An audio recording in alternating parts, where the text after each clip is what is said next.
gentlemen, welcome back to Mondays Down South.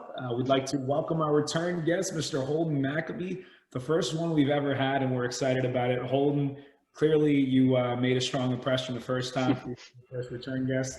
Excited to have you back. You got anything to say before we jump right into it?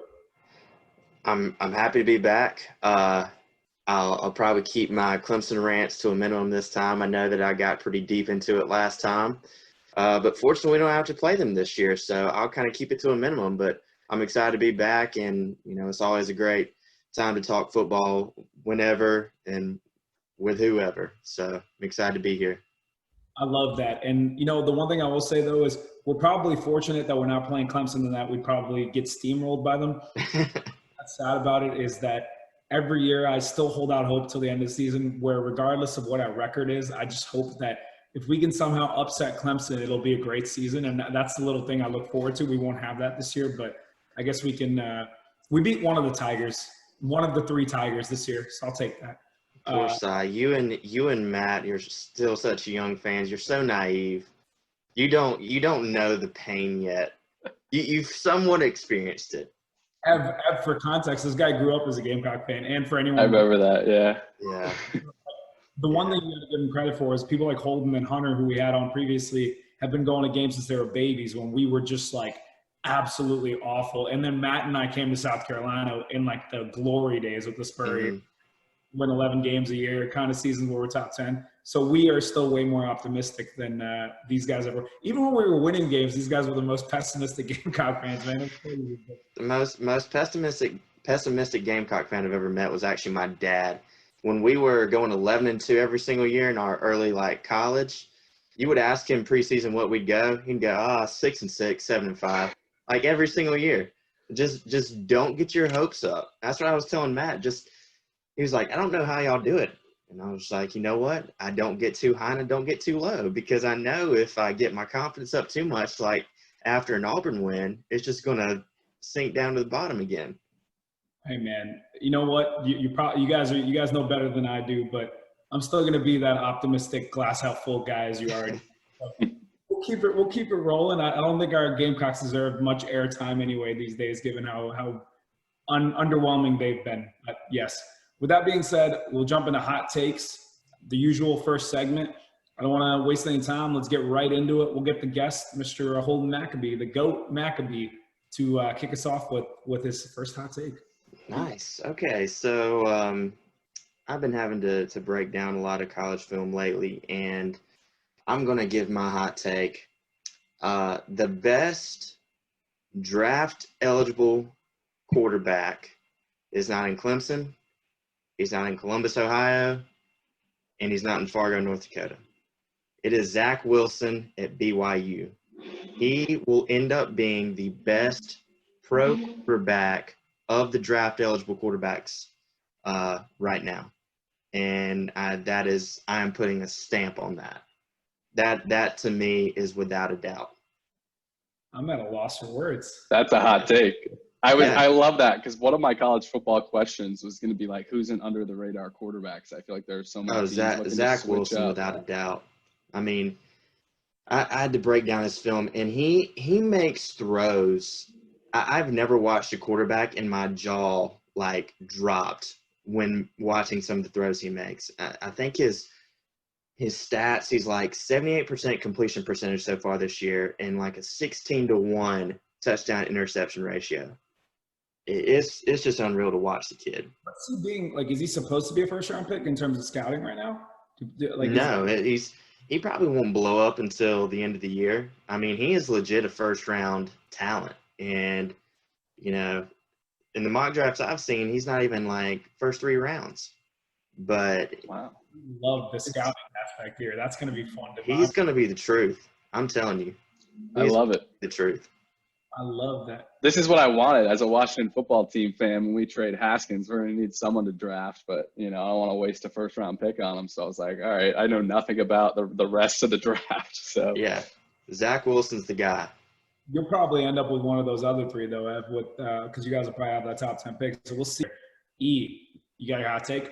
Yeah, basing it off of last night's Monday Night Football game, I think Matt Nagy might be the most overrated offensive mind since Adam Gase. Wow. I know I don't want to compare him to Adam Gase because that's obviously on a whole nother level. But we've been hearing for years about Matt Nagy being an offensive genius. And the Bears offense has been atrocious ever since he's been there. I mean, he's failed on several quarterbacks, granted, not the highest end quarterbacks, but I don't know, man. Holden, do you want to react to that first? Evan and I have had some conversations. Yeah, I mean, I don't disagree with it, and I think that's part of the problem when you try to hire the understudy of a great. You've seen, people try to replicate Belichick's success, and it hadn't worked out. And in Nagy's case, people trying to replicate Andy Reid's success. And to me, that just goes to show you that it's more about Reid himself than trying to replicate his system. And to me, Matt Nagy not doing well doesn't bode well for Eric Bieniemy either.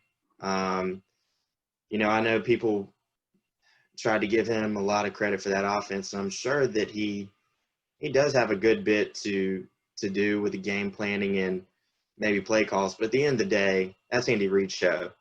And granted, Nagy is not really, even with Trubisky, he didn't really play to Trubisky's strengths. But yeah, I don't disagree with that. But speaking to that, another hot take: Jared Goff's a top 10 NFL quarterback. Here's what I'll say real quick. I actually have been on the opposite side of this take with Ev. I think honestly, especially with the number of Bears games I've watched over the last 2 years, with the number of fantasy players I've had on them, and regrettably so, given their performance offensively in some of those, it is really, really hard to coach an offense and make them good when you don't have a capable quarterback that can at least make the easy throws, right?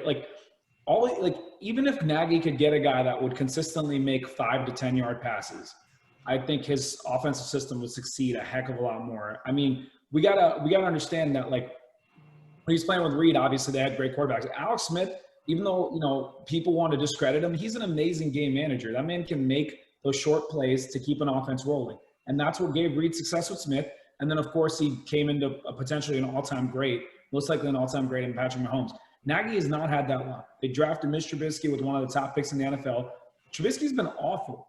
You said, play to his strengths. I don't know what strengths there are. He has had no consistency. I think he's maybe had 1 or 2 good games in 3 years of playing. And I will say the first 2 years of watching Nagy, I was actually very impressed because I was he's so creative. He's so unique in the way he designs an offense. He allows role players like Tariq Cohen and other guys to get involved in a very unique way, which is, that's the way you want to utilize those guys.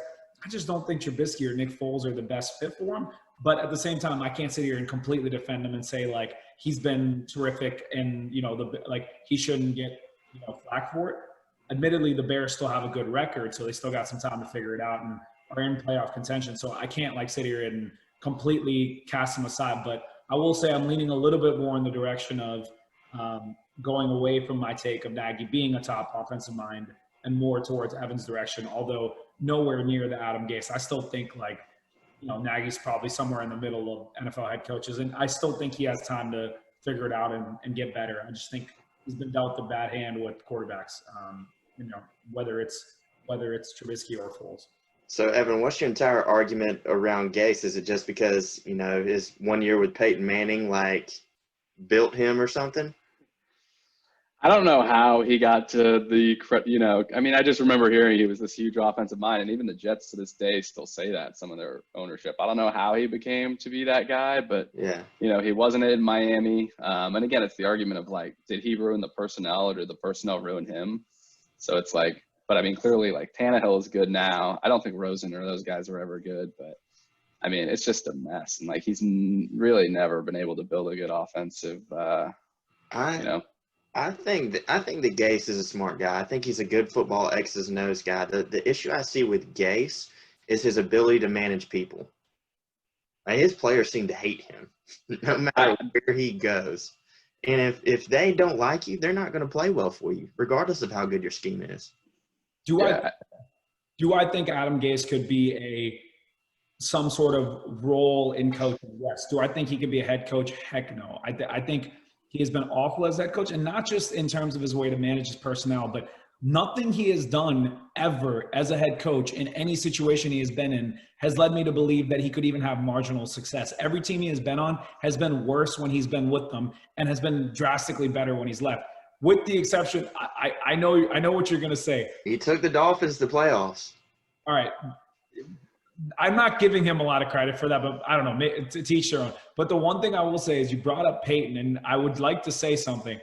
Just think about the number of people Peyton has gotten paid in his time frame, even towards the end of his career. You look at Adam Gase, you look at John Fox, you look at Jim Caldwell, you look at Demaryius Thomas, Julius Thomas, Eric Decker, who all like were revered players when they were with Peyton, and then the moment they left, they all went to Scrubsville, whatever town you want to call it. Like, he gets everybody paid, and Adam Gase is definitely still benefiting off that success. Pretty much everyone that's been an offensive coordinator or a head coach or a quarterback's coach for Peyton has had unlimited opportunities to succeed, and a lot of them haven't. So that's one thing I will throw out there when you consider the greatness of Peyton Manning, because, you know, when you tee up my boy, you got to talk about him. Josh McDaniels is no better than Adam Gase.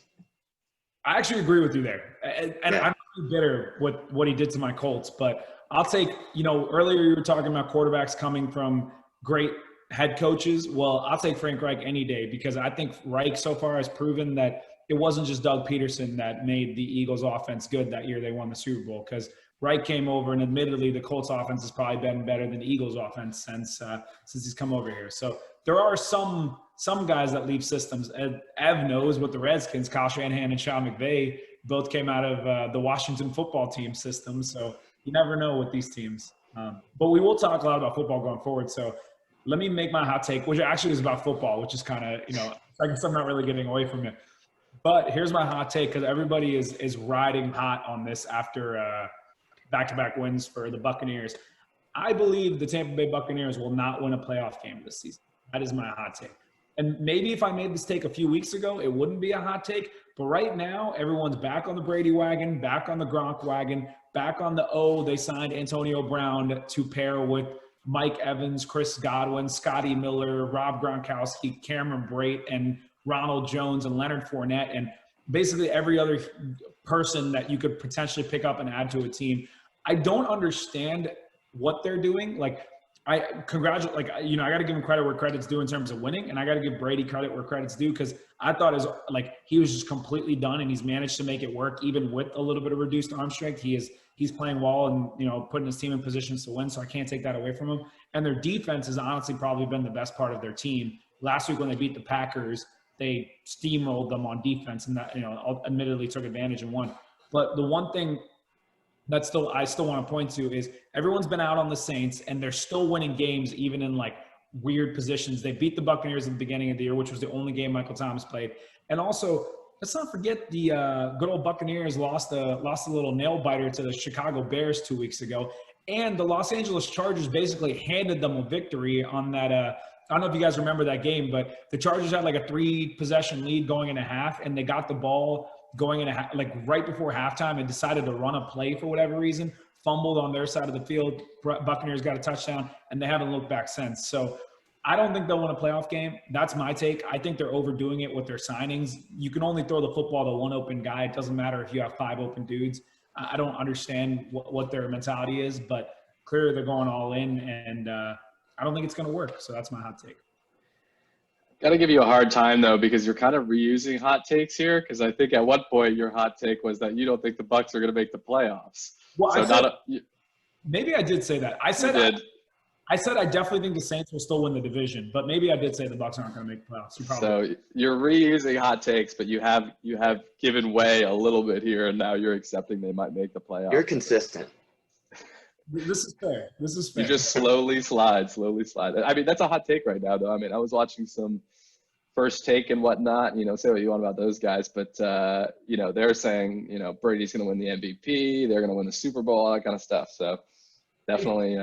Brady you know, the thing I will say about the Bucs in particular, and this is kind of the trend, is what it seems to be in the NFL right now. The teams that are having the most success are the ones that are most veteran-laden rosters, and then the ones who have had the most continuity. And with somebody like Brady, who thrived in a West Coast offense that is built around timing, you know, that timing only comes with playing with guys more and more. And to me, I just see that the further they get along in this season and the more comfortable he gets with these guys, the better they're going to be. Because he didn't have the preseason and the OTAs and minicamp to really get acclimated to these guys. And to me, he's only going to get better from here. So I think that their early season struggles were a fluke. I think the biggest thing they have to fear is their own selves and how potentially Antonio Brown will mesh within that locker room. That's what's so scary about it, is it's to that point, and Sai, you touched on some of those early kind of struggles, but it's like we knew, like Holden said, that they're going to get better throughout the year. It might not be pretty early. The fact that they look this good, I mean, granted, still the offense really only has had that one performance against the Raiders where you're kind of blown away by like how good they looked. I mean, before that, it was just the defense. But yeah, I think you hit the nail on the head there. It's like, how does Antonio Brown blend into the culture? Because it also seems like with Brady coming there, there's just like people have kind of bought in, and like people are being really selfless. So if AB of all people can come in and be okay getting the ball just a few, a handful of targets a game, then they're a problem. I mean, that's my main point, right? Like I think if they win more games, like the foundation is actually the defense right now, because their ability to stop the run and lock down on defense has really put their offense in great position. So if their defense continues to dominate in the way that they are, then I do believe that they would win. But my other point again is it's the offense that I'm not like I think a lot of people are reacting very vehemently to the most recent performance, and that's fair. Like we all have recency bias when it comes to teams. We've all said that about other teams. But the fact of the matter is they haven't had more than one or two great offensive showings. And you might be right, Holden, as they get more rhythm and chemistry, they might only get better. But where's Mike Evans been the last couple of weeks since Chris Godwin got back? And now you're going to add Antonio Brown? Like, I just don't – like, that's the part I don't understand, right? Like, there is such a thing as embarrassment of riches, and there is such a thing as underutilizing guys when you add too many people. And I do worry a little bit about how they're going to handle that. Although I am frustrated that Antonio Brown ended up going to a team that already signed so many people. It's just annoying. It's like add Fournette, add Brown, add all these guys. Like, why can't y'all have a little bit of change, man? Why? I just don't get it. But whatever. Either way, because LeBron James ruined all sports when he went to the Heat. That's why. I don't know if basketball and football are the same thing, but absolutely. LeBron James ruined all sports with people wanting to team up together when he went to the Heat. He's a champion this year, so clearly he ain't complaining. With that being said, we will move into baseball before we jump back to the NFL. Dude, I'm going to butcher his name, but Arizena, or however you can pronounce it better, maybe, I don't know, but what is this kid doing, man? He's a rookie, and he just won't stop. He started off this game with another bomb to give the Rays the lead. I haven't checked in on the score since because the game's going on right now. But it's 3-2. Dodgers are up 3-2, but the Rays took the lead. And man, this is what we've been saying all year. Don't sleep on those Rays. Do not sleep on those Rays. In every game, they lose and they bounce right back. We got to talk about, what was it, game 5 with that crazy ending? It was game 5? Oh my gosh. 4. Was it 4? Man, what a World Series so far. What are your thoughts, guys? Yeah, it's been good. I mean, game 4 was just, the ending is just, one of the craziest endings I've ever seen. Like you said, Arozarena, correct pronunciation, has been just lighting the world on fire, like another homer tonight. The rest of the Rays can't hit, but he's keeping them afloat with the pitching in the bullpen. Both teams are set up good. Like you said, tonight with Snell going, I'm not sure what's happening now after that 1-0 lead, and then potentially Morton in 7, and then Dodgers have Buehler lined up for 7. So it's been fun to watch already. I hope it goes 7. I think it will. And then we'll see what happens tomorrow night. But yeah. So I might be I do know baseball. I played baseball, but I have not watched a single pitch of this World Series. Wow. Because my heart is broken from the NLCS. My heart is broken for my Atlanta Braves. Like, the entire state of Georgia has brought their Georgia sports curse and screwed the rest of the Southeast, who all loves the Braves, because of the state of Georgia. Like, their state is cursed in sports. And I think the Georgia sports curse is real. And then they screwed the rest of the Southeast because of it. So, yeah, I certainly hope the Rays win. I love to see like small market teams have success. But I'll be honest, I can't get over the NLCS enough to watch it. Yeah, That's fair. That was tough.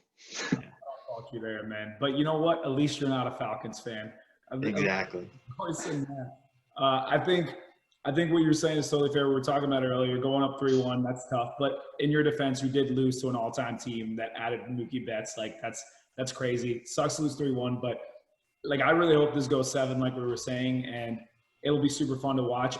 And you know what I really hope happens, just in terms of legacy and everything going on. I hope it's Buehler that starts Game 7, and I hope it's Kershaw that comes in and gets a couple big outs later on in the game. I don't know if it's going to happen, but the storybook guy in me wants him to redeem himself in the Game 7 of a World Series. So Kershaw's done his thing, though, man. They're going to bring in Urias. If they don't use him tonight, he's going to be the guy, which is going to be a nasty 1-2 punch. Who says they won't give Kershaw an inning if the situation demands?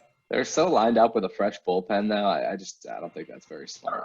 Maybe practicality goes out the window. I don't know. Their bullpen usage is crazy.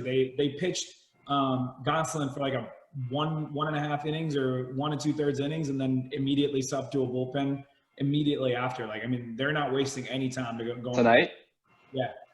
Well, that's what I was hearing they were going to use him for like 4 innings. But if I think about it, like I heard they were going to like use Gonsolin, which you're probably going to fall behind to Snell, and then like roll with your lesser relievers and save them for Game 7. But I'm like, I feel good about Buehler in 7, but I would not. I mean, Charlie Morton's a tough customer over there and has experience pitching in Game 7. So I don't know what David Roberts is doing, but I hope he, is really using his bullets to try and get it done tonight, despite having his ace going tomorrow. But yeah, we'll see.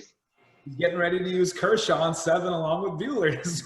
I'm just kidding. That's just what I want. But I wouldn't put it past Dave Roberts, I can tell you that much. But my other shout-outs, Corey Seager finally hitting superstar level. He's been amazing too. And I've been saying this the other day. Will Smith is like the next Buster Posey. I think he's an absolute beast. Although he did drop the Game 4 throw that let a Rosarena score. But So I don't know if you knew this, but Seager was signed to play at South Carolina before he got drafted by the Dodgers and went pro out of high school. I did not know that. That would have been very, very fun to watch. So Seager was going to be a Gamecock. We got Jackie Bradley representing with the World Series, though, so at least we could take that. Yep. All righty, we'll jump back to the NFL. Going from Atlanta to Atlanta, Mr. Todd Gurley, what a play. I'm sure you guys both saw what happened there, right? Like, it's comical as to how Atlanta is giving games away this season. I don't even understand. I don't know if, like, there's some conspiracy where, like, behind the curtains, they're like, hey, lose the game so we can get a high draft pick. I'm obviously exaggerating, but oh my gosh, that was funny to watch.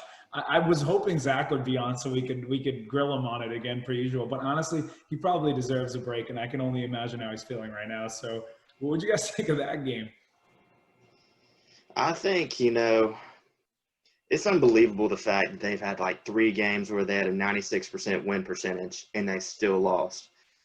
To me, like, I think they're in their own head. I mean, they're just compounding upon their mental mishaps, and I do think that when it comes to clutch moments, they themselves do believe that they're going to find a way to mess it up, and you kind of are what you perceive yourself to be in a way, and that's just how they're doing it, in my opinion. That's fair. How about you? Yeah, I kind of want to defend Todd Gurley a little bit, because in that situation, I think they still needed the first down to ice the game. So he needed to get the first down, but also fall down within like a 2-yard range. I feel like that actually is kind of tricky. And it seems like he knew what to do. I mean, he still screwed it up, but it probably wasn't as hard as I'm making it seem. But I don't know. Yeah, but they always find a way. And, it's pretty entertaining. It's just so hard to go against those natural instincts to run into the end zone, though. Like, you've done that hundreds of times. No, and this isn't even me, like, saying, oh, Gurley, I can't believe you screwed it up like that. Like, he's the one who ended up making that play, but, like, more often than not, like, I'm not blaming Gurley. It's just, like, the fortune of the Falcons, or like the mishaps of the Falcons is just comical, right? Like it's satirical. Like how do you? It's just hilarious to see that. I see it go down that way. I'm sure the players don't feel that way. And the other thing I was thinking about is, like you just said, Holden, they had a 96% chance to win 3 separate games that they blew. That puts them on fringe playoff contention, like right there. And they have the talent, right? Which is why it's even more frustrating, I'm sure, for Atlanta, because offensively speaking, you're talking like the absolute emergence of Calvin Ridley. Julio's back doing his thing. Matt Ryan's still a good quarterback. It hasn't been Matt Ryan's fault that the Falcons have been struggling. It's been their defense for the most part. And it sucks. Like Gurley's playing well. Like that's just a tough situation we're going to be in. But admittedly, whatever, you got to give Stafford credit. He's such a clutch guy. Even if they're not predicted to do well, he comes back and wins that game at the end. He's got some iron guts over there. I know Ev's a big fan of his too. So shout out to Stafford. We can jump over to another game. Ev, I did say I think they're the best team in the NFL. I do think they proved me right. Pittsburgh Steelers 5-0 facing the Tennessee Titans 5-0. Got that dub. Admittedly, they had a big lead and made that way closer than they probably should have. But either way, their defense still showed up big time and as shut down King Henry as much as you possibly could, which is, I mean, he still did well. But when you give him 8 goal line carries, of course he's gonna score 1. So yeah, what do you guys think of that game? Go ahead, Ed. Yeah, no, like, I mean, we talked about it last week, like, arguably the best team in the NFL at this point. The defense is great, although, like you said, they ended up giving up some points, but to a really good offense. But the weapons on offense, like with the development of Chase Claypool, it's like one game it could be, it's Claypool going off. The other game it's Deontay Johnson if he stays healthy. He got kind of gimpy there. And now Juju's settled into that slot role where he needs, he doesn't need to be quite as much of a, 1A guy. Connor's playing well. Like, it's just, I mean, it's all come together and we're going to find out. We'll get into the picks segment, but we're going to find out next week. I mean, they've been playing some good teams, but Baltimore coming up after a bye. So we're going to find out. Yeah, you just got to make sure Big Ben stays healthy. He's really the key to it all, because if you got to turn it back over to Mason Rudolph again or Duck Hodges, it's just not going to end well. You're right. So, and first and foremost, you got to keep him healthy. I do think the Titans are overrated, and I think that Derrick Henry's overrated. So, yeah, I'm not a Derrick Henry fan. I don't like the big running backs. I don't blame them for not investing long-term in him either. It's just so, to me, it's difficult to be that big because you're going to accumulate so many hits. I mean, I really don't see him having any sort of change of direction. He can't really move through the box all that well. Ryan Clark said he has late bravery, which I'd kind of agree with, where he makes all these big plays against defensive backs and not first and second level defenders. So, if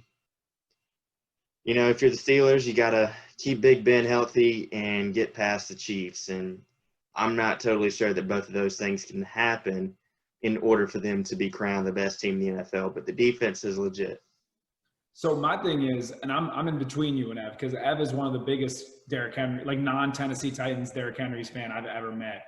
And you said you don't like him at all. I'm somewhere in between where I think I actually said the same thing as you, Holden, where I said the amount that he runs the ball is exposing him to so much contact. Admittedly, he is a bigger guy, so that actually plays to his advantage in terms of taking those shots to his body where it's usually the defender that's hurting more than he is. But he's a lot more explosive and dynamic than I gave him credit for after those first 2 seasons of him struggling. We're talking about a guy that rushed for 212 yards last week, and everybody knew he was running the ball and they still couldn't stop him. So he's got that going for him. My big point coming into this season, and so far he hasn't proven me wrong for the most part, was that when the crunch time comes up, do I trust Ryan Tannehill to make the big plays when it comes down to the wire? Because, if Henry gets stopped, is Tannehill going to go out there and make the big plays? So far, he's done a pretty good job. I mean, they're 5-1 for a reason. They've done well. But I don't know if I trust that long-term. And, of course, I biasly hope that's not the case as a Colts fan because we have a couple matchups coming up against them. So I'm certainly rooting for them to be overrated. But they've definitely been better than I thought they would be in the first 6 games of the season. And but yeah, I mean, again, the Steelers are just really damn good. I mean, even if they lose a close one to Baltimore, I'm still not going to waver too much from them being the best or one of the top teams in the NFL. So, yeah. Yeah, I will say about Derrick Henry, he's just stylistically very different than like the prototypical running back of this day and age. Like he's much more old school and that he's just going to run you over. Doesn't catch much out of the backfield. And he does, once he gets going, he's incredibly fast for his size, but not even for his size. I mean, he can outrun, I think, a lot of the backs in the NFL, even in this day and age where you have a lot of quicker guys. He just takes a little bit to get him going. So if you can get him early, then you can get him down. But once he gets going, especially like you said, Holden, when he gets to that second level and starts demolishing, little cornerbacks. Yeah, but he's just very different than like, all the other backs in the league right now, I would say. If I'm the Titans, I don't give him any more than another 2-year extension. That's it. I don't blame any team for not investing in running backs these days. I mean, none of those contracts have really worked. I mean, granted, the Panthers, I would have paid Christian McCaffrey if I was the Panthers. Like he does a little bit of it. You kind of have to. But at the same time, like running backs are – who hasn't gotten hurt, right? Like every single one of them has either gotten hurt this season or in previous years or whatever. So I wouldn't blame any team for not wanting to invest long-term because that is one of the positions that is more easy to replace, albeit maybe not at the level of King Henry. Let's pivot over. Dude, guys, these Texas teams are just these Texas NFL teams are just wow. I mean, I combined they have 3 wins so far this season. That is absurd, man. The Texans and the Cowboys. I was talking this weekend. I was like cracking up. I was like, this is like it's like the matchup for who's going to have the number 4 pick in the NFL when you put those two up against each other. I maybe higher. Dallas is. First of all, credit to Evans' Washington football team. They steamrolled them. Like, it wasn't even a close game. But, my gosh, dude, what is going on in Dallas? And then Houston, I don't even understand. Like, with the amount of talent you have, they're paying their team more money than anybody else in the NFL. Their record, I'm honestly shocked. Like, I thought both of these teams – I didn't think they were going to be Super Bowl contenders, but I thought both of these teams would be better. So I'm pretty surprised by what's going on. I don't know if you guys have any thoughts on that. I mean, with Dallas, obviously losing Dak is going to kill him. Andy Dalton will be out for a little bit too due to that hit. I'm kind of with Mike McCarthy on the fact that it's pretty embarrassing that nobody really went to his defense after the hit that he took. Golly, like, I mean, your teammate just got killed. And you can't at least go, like, defend him or anything? It's just ridiculous. So, to me, that kind of signifies some lack of unity within the locker room. I don't know if there's also a mistrust with him. But to Houston, their biggest problem was Bill O'Brien's ego. And now that he's out of the way, I hope that that they can straighten things out because Robert McNair, their former owner, is a South Carolina grad. He passed away, obviously, a couple years ago. But I just feel like Bill O'Brien took advantage of a weird situation where they had fired their GM and then the owner died. And so it was just kind of logical to let him do it. And then his ego kind of, threw it all away. But, there's brighter days ahead for Houston. This year's not going to be very good. But to me, Dallas, there's just so much talent on that team, and they're wasting it. And I even saw a report today they're looking at maybe getting rid of Jalen Smith. That'd be one heck of a trade. And I can only get back to that. What do you think? Yeah, no, I think like we said about Adam Gase or whoever it was earlier, that they just don't want to play for him. I think that's what's happening in Dallas. I think once you lose Dak, I think it shows how much like Dak brought people together. Because like I saw you sort of disagreed with me when I was talking about Zeke last week and how like Zeke's just not the guy that's going to step up and like galvanize a locker room and like, run through a brick wall. I don't see him as being that kind of guy. And now without Dak, like Mike McCarthy's a fraud. We've talked about that. Although I do agree with his point this week, like you said, on the hit. It's like, how is no one, going to fight Bostic over that? But, yeah, I just don't think they want to play for him. This is my opportunity to shout out the new Cowboys starting quarterback, which is a rookie out of JMU. I don't know how this has happened. I couldn't believe he got drafted. His junior season, I think he threw like 30 interceptions. And don't get me wrong, he was good as a senior, but crazy. But yeah, and I think Houston can figure it out. They played Green Bay this week coming off a loss. Like, I don't know. I kind of expected them to get demolished, but I think with the talent there, Bill O'Brien's gone. I think they can start to figure it out. I don't think they're in quite as bad a shape as Dallas this year. Well, actually, that's a good question, right? Because I almost feel like Dallas, if they get Dak back, has a brighter future. Because if you look at Houston's situation, they traded away their top picks for guys like Collins, and they traded DeAndre Hopkins away to get David Johnson.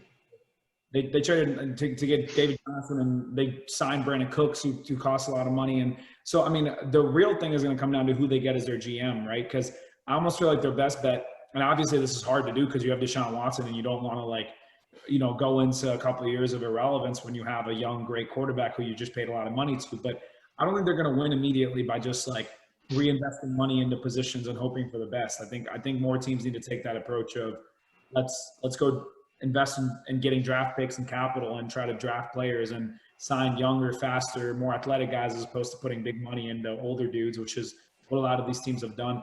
As far as the Cowboys go, you made the point about Dak, Holden. I think one of the biggest problems is McCarthy. Like Evan said, I'm with Evan on this one because even with Dak, they had 2 wins, and one of those wins was the Falcons, gift wrapping a game and handing it over to him. Like, it's not like the Cowboys were good with Dak, much less without him, right? Like, their offense obviously moved a lot more, but their defense has been miserable. So, I mean, both of those teams, I don't have a lot that I'm excited about with either of those teams right now. But obviously, you got 2 young quarterbacks. I hope Dak gets healthy because I hate that he never got that long-term contract. We'll move on, though, because obviously both these teams are not the most relevant at the moment. Do you guys have any more specific things that happened this weekend you want to touch on before we go into our picks for this upcoming weekend? I was going to throw out Seattle. I almost did this as a hot take, but like, what do we make of Seattle right now? I mean, I think like the defense is, I think it's going to be a legit problem. I mean, if they don't make some upgrades at the deadline, like, I mean, this is just one game. They managed to win the rest of the games, but it's like, how are they going to win with such a bad defense? I don't know if you guys had any takes on what to make of Seattle. Should we be concerned or no? I have no concern with Seattle. I think they're fine. I think Arizona's a good team. I think that Arizona's probably not ready to kind of go over the hump yet to really build upon that win and become a consistent team due to it. But, Russell kind of had a fluke game with the 3 interceptions. But I have no concern about his ability to lead them to a good season or, the culture that Pete Carroll has in that defense. I think they're fine. I just really want to see what shakes out in the NFC West. To me, that's the best division in football. I mean, legitimately, all 4 of those teams are probably playoff worthy. So I really want to see what happens there. And as a Broncos fan, I want to say I hope Vic Fangio gets fired. And yeah, that's really it for me as far as NFL. Well, if the Seattle Seahawks need to get better at defense, just put DK Metcalf in at safety and you're for real. That was one of the most insane plays I've ever seen in my life from a player. He's bigger, stronger, and faster than pretty much everybody on the field, and somehow he fell to like after 8 receivers in the NFL draft. But nonetheless, I think Seattle will be okay. I think Russell Wilson obviously threw 3 picks. I also think it's absurd that they had that 10-point lead with like 4 minutes left and blew it. Like, that's not going to happen very often. They're usually pretty good at closing the game when they have the ball. Like, it's kind of crazy that the Cardinals came back in that game. I don't even know what to make of the Cardinals because, like Holden said, like that was a big win for them to come back and win that game, and they deserve credit for that. But I'm just so not on the Cliff Kingsbury train. Like, even with them having a winning record right now, there's a lot of games where I watch of theirs where it's just like, dude, like, what are you doing? Like, you have a lead or you're in a situation where you need to make this like a certain play and you run some like crazy, absurd, like, flick it to 3 different people kind of plays. I'm just not about that. Like, I still just I can't get behind that hiring until more is proven to me. But yeah, I think Seattle will be fine. I'm not worried about them. Do I think they look like a Super Bowl team right now? I do think they have some things to figure out on defense, like Ab said. But I don't know. I trust Pete Carroll and Russell Wilson to sort it out and make some good moves. So. An issue in particular with the air raid offense is the ability to play up, and be able to turn clock when you do have that lead. So that's not just a Cliff issue. It's pretty much an air raid across the board issue. The other thing that's amazing about DK Metcalf was his dad was an offensive lineman in the NFL, and he is that athletic of a receiver. That just amazes me. But I also think his uncle was a receiver for the Browns in like the late 80s, early 90s. So it's like he got his dad's height and build, and then his uncle's athleticism. That actually perfectly explains why he was probably built up the way that he was. He probably had both of them training him his whole life. Yeah. That has some semblances there. If you guys are ready, we can jump right into the Week 8 pick'ems. We got to let Ev give us the results of last week first, though, and then we'll get the ball rolling on that. So go ahead, E. Yeah, we overall crushed it, so I suspect there weren't too many upsets this week.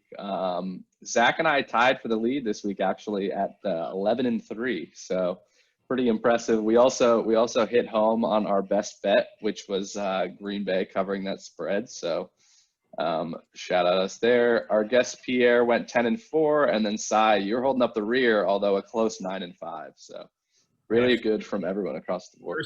First week I took that L from you guys. I got to redeem myself this week. Holden, let's see how you do this week, man. We love to see how you guests hold up on this. So we'll jump right into it. We're going to start with the Thursday night game. Rapid fire, quick sentence. Tell me which team you want in this game or who you think is going to win. Thursday night, Atlanta Falcons versus the Carolina Panthers. The spread is Carolina minus 2.5. Who you got? Are we going to just pick them or spread as well? We'll just do pick 'em. Just pick them. All right, I got Panthers. They're playing confident. Falcons aren't. Perfect. Panthers as well. You got Panthers? Cool. I'm picking the Falcons. Sunday, Patriots at Buffalo. Buffalo with a minus 3.5 spread. Who y'all got? Give me Buffalo. Cam Newton is not the type of quarterback Bill Belichick needs to win, and he's getting exposed for it as each week goes on. So Buffalo. Yeah, I think the Patriots should hopefully come out and play better, but I think Buffalo's too good for them to overcome. They're just not very good right now. Buffalo. So Buffalo just won by 8 points to the Jets, and it was 18-10. I'm going to go Patriots. I think they'll bounce back. I don't think Bill Belichick loses 3 in a row. You know, I just don't see that happening. So I'm going to go Patriots. All right, next game. 5-1 Titans versus the 5-1 Bengals. This is a trap game for the Titans. What do you guys think? I'll go Titans here, but I do think it's actually close. Joe Burrow knows how to keep it close and lose. So give me the Titans, but I think the Bengals cover a 6-point spread. Yeah, I was going to give the same answer. Titans win, Bengals cover. Yeah, I think Titans win, Bengals cover as well. I mean, like Ev said, I feel for Joe Burrow because he puts a team to win in position to win every week, and they get a tie and 1 win out of it. So let's move on. We got 1 p.m. The Raiders at the Cleveland Browns with OBJ, unfortunately, torn ACL. What do you guys got in that game? Give me Cleveland. I think Cleveland's a better team without OBJ. Wow, another hot take. This is a tough one. I think the Raiders had a bunch of offensive linemen out. I'm going to take the Raiders. Not confidently, though. I'm going to flip that take that Holden had, and I'm going to say OBJ is going to be better off without the Browns, and hopefully he gets to get away from that awful organization that has ruined one of the greatest talents of our generation in terms of a wide receiver. But with that being said, you know what? I'm going to pick the Raiders. Forget the Browns. I'm done with the Browns. Let me expand upon my take real quick. Here's why. Because OBJ's ego is so big, and in order to satisfy that ego, Baker has to throw to him in situations where he shouldn't. You know, a lot of double coverage situations, he gets picked off. You saw how Baker played without him this week. So maybe if Baker knew how to be a good NFL quarterback and just, you know, get his receivers open passes, you know, where the first play he threw that interception, where OBJ had to run back and tackle and tore his ACL on that play. Maybe that's an example of why OBJ has not been good, you know, because his quarterback has been extremely overrated since his rookie season. Anyway, moving on. Colts versus Lions, 1 p.m. I will go last, obviously, on this one because I don't want my bias to reflect. So you guys go first. Colts at Lions. This is a tough game for the Colts, obviously. I always pick the Lions on this show pretty much every week, but I'm not going to do it here. I'll take the Colts, but that's a tough one. Yeah, I'll go Colts as well.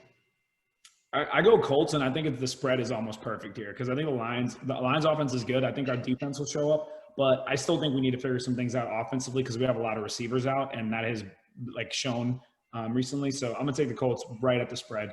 We're going to jump right over to the Vikings and Packers, 1 p.m. and in Green Bay. Green Bay is favored by 6.5. This should be an interesting one. Dalvin Cook, hopefully, most likely, potentially will be back. I knock on wood as I say this is a fantasy owner of his. What do you guys think? Shout out to Drew McAbee. Go, Pack, go. Packers. Got to give a shout out to our boy Drew. If you listen to this, man, you got to jump on at some point, buddy. Go Pack, baby. Put that cheese head on for us. All right, we're moving over to the Jets versus the Chiefs. Wow, this is going to be a hard pick, guys. The spread is only 19.5 for the Chiefs. Le'Veon Bell coming back to the good old, or I guess the Jets coming to play Le'Veon Bell. Good old Adam Gase, Le'Veon Bell rivalry over there. What do you got? I just want to say, instead of obviously picking the Chiefs, but like, how do you make a betting decision on that spread? Like 19.5? Like, how am I supposed to evaluate that? I bet on BYU at -30 this past weekend. To cover it? Yeah, they did. How'd that go? They did? Yeah.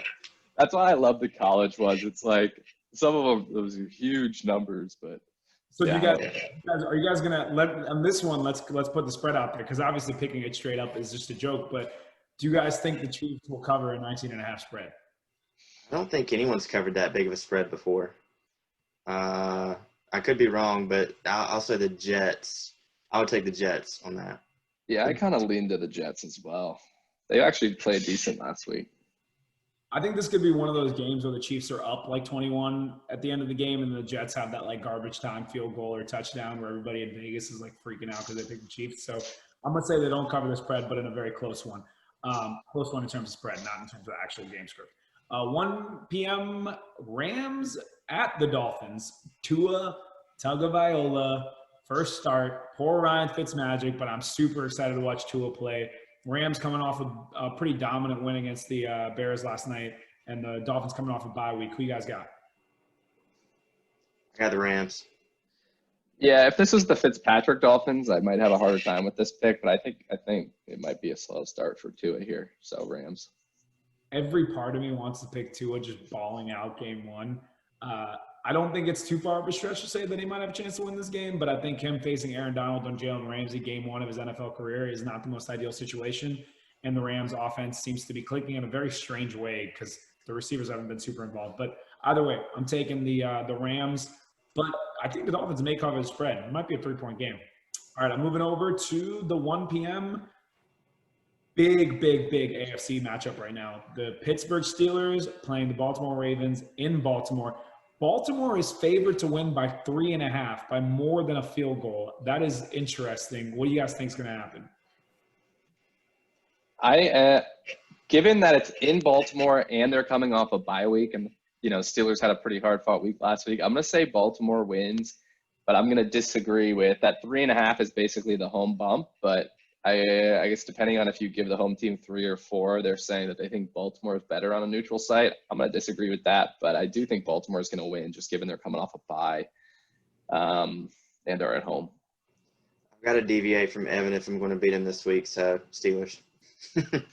Yeah, I think Pittsburgh's defense is the real deal in terms of rushing game, and if you take away the Baltimore rushing game, they haven't shown me a ton in the passing game this season, at least against good teams. So I'm going to take the Steelers, and I say the Steelers win by 3. So I think the spread's pretty interesting. That might be one I would consider a bet. That might be my favorite bet on here. I had trouble picking a best bet this week. It might be the next one or that one, but yeah, that's it. Fair enough. The next one has got Holden teed up, so we'll have him go last. I'll start this one off. We got the Chargers at the Denver Broncos at 4:05. I'm going to take the Chargers. I love you, Holden, but Justin Herbert is the real damn deal as a rookie. He is fun to watch, and I expect him to go out there and just keep throwing touchdowns. So I'm going to take the Chargers in this one. Yeah, I'm here for the Chargers as well, and Herbert. And I think this actually is my best bet that the Chargers cover 3 points. Yeah, Holden. Justin Herbert's college career was marred by inconsistency, and we have a no-fly zone in Denver, so give me the Broncos. We got a no-fly zone in Denver. That's high no-fly. Fair enough. That might switch my best bet pick. I was curious what you were going to say here. Not that I think I have. I'm biased. Broncos fan. Yeah, but the Broncos have looked pretty good though. I think Holden thinks Chris Harris Jr. Is still on the Broncos. No, I wish he was, but unfortunately he's not. I'm just messing with it. All right, 425, big NFC matchup in terms of records at least. We're talking the New Orleans Saints versus the Chicago Bears in Chicago. Still don't know if Michael Thomas is going to be back. I know Emmanuel Sanders was on the COVID list. I wonder if he will be cleared to play by that game time. Probably a pretty decent chance he is. What do you guys got in this game? Didn't the Saints play at the Bears last year? So how does this schedule work? They did play because Latavius Murray went off, I'm pretty sure. That was his one game where he went off. Oh, no, sorry. This is in Soldier Field. Yeah. I mean, they still played there, though. The Saints hadn't played an outdoor game yet this year. John, really? Yeah. I didn't know. That's interesting. But I'll still take the Saints. I like your Latavius Murray buzz because I think I might be backed into starting him in our main fantasy league. But this is a tough one and weather could be a factor. It might be a little early in the year to start thinking about really bad weather in Chicago, but I need another upset. So how bad is Chicago's offense really? I don't know, but let's go Bears at home. Drew Brees outside in Chicago. I don't know. I mean, admittedly, Drew Brees played pretty well this week for not having Michael Thomas and Emmanuel Sanders. Again, I'm that guy that's still riding high on the Saints, even though a lot of people seem to be out on them. I will say this is going to be a really interesting one because if they don't have Michael Thomas, this Bears defense might eat. I mean, I don't see Traquan Smith and Jared Cook, eating against this Bears defense and what they got going on. But I'm hoping MT will be back. And with that being said, I'm going to pick the Saints. I mean, I'm just going to hope it's back. I want to make a caveat pick based on the temperature because Drew Brees doesn't play well in the cold. What temperature do you think the Saints win? I don't know. Maybe 55. It's probably not going to be that cold, though, I wouldn't think. I'm only like 49. If it's over 49 degrees, I think the Saints win. What about you, Holden? I think Michael Thomas is overrated for what it's worth, but I'll go 50. Fair enough. We're all kind of in the same realm. If this was The Price is Right, you guys just boxed me in, which is really messed up. Moving on to the 425 49ers versus the Seattle Seahawks. Huge matchup, given what we were just talking about and how interesting this division is. You guys got in that one. Another tough one. I'll take Seattle in a bounce-back game, given that Jeff Wilson's also out now, so they're really thin at running back. Yeah, I got Seattle. Too many injuries in 49ers backfield. Yeah, I mean, admittedly, Kyle Shanahan, I would pick you two as the starting backfield for Kyle Shanahan offense, and you guys would probably rush for over 100 yards. But the Seahawks defense is fine-tuned for stopping the run game. And another big point is Deebo Samuel got hurt and is not going to be playing, who is the best receiver on 49ers Gamecocks. So look for a good big game out of Brandon Ayuk because that Seahawks secondary is awful. But with them having as many injuries as they have and their defense being as injured as they are, I think Russell Wilson takes advantage and Seahawks wins this game. It's a 3-point spread. I actually think the Seahawks will beat that spread. So moving on to Sunday night, 8:20. Oh, baby, the battle for the NFC East. What a division we get to talk about. I'm so tired of these awful teams getting primetime games. Like, what is this crap, dude? We haven't played past 1 or 4 this whole season, and you got the dang Cowboys playing primetime every week with this awful schedule, and the Eagles in several primetime games. But I guess we can all gear up for this awful performance we're going to watch out of these two teams. Who do you guys got?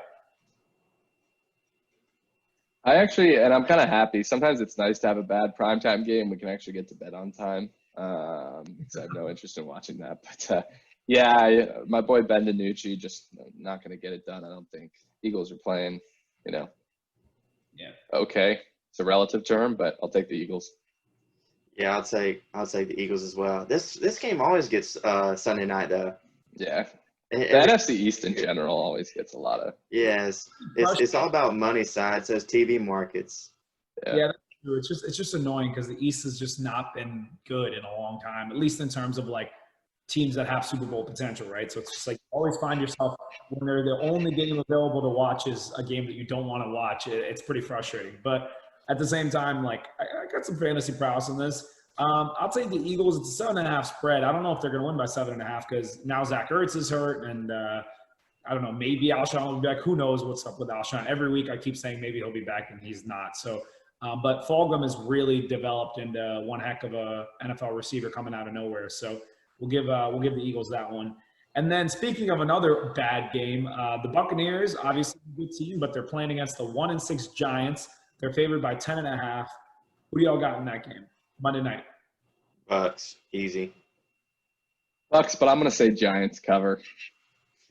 Yeah, I kind of see the Giants covering here. That offense was picking it up a little bit with Sterling Shepard back, and with Darius Slayton playing well, and now somehow Golden Tate's getting involved. The only problem there is their run game might be even more decimated because now Devonta Freeman's hurt, so I don't know what's going to happen there. But I think they'll cover the spread, but I think the Buccaneers will win that game. The good news for the Giants, though, is they're playing on artificial turf, which Daniel Jones will probably be happy about. So maybe he won't fall this time. Oh man! Speaking of hilarious moments, what a way to cap that. That was terrific. Holden, any last thoughts, sir? We just appreciate you coming in. So. Thank God the Gamecocks are on a bye. I think this past week Devontae Adams also proved himself to be the best receiver in the NFL. My two final thoughts. I love that you said that, because he still somehow doesn't get the credit that he deserves. And I think 2 out of 3 games he's played this season have been like absolute showstoppers. Shout out to the Heartbreak Kid, by the way. Didn't mean to make that reference, but I'm pretty happy about it. Shawn Michaels up in here. But no, Devontae Adams is a baller. He is a baller, and I need people to stop sleeping on him because he's a baller. I like it. Can I get a quick national championship college football pick out of you guys? Yeah, go ahead, Holden. I think the playoff 4 ends up being Clemson, Ohio State, Alabama, and probably Georgia. Georgia's got the best defense in the country. Bama's got the best offense. I think Clemson's probably the most complete team, and I think Clemson wins it, unfortunately. Go ahead, E. I'm not too into the college football this season. I would probably lean Clemson, but I am by no means an expert. So that's why I'm curious to get your 2 takes.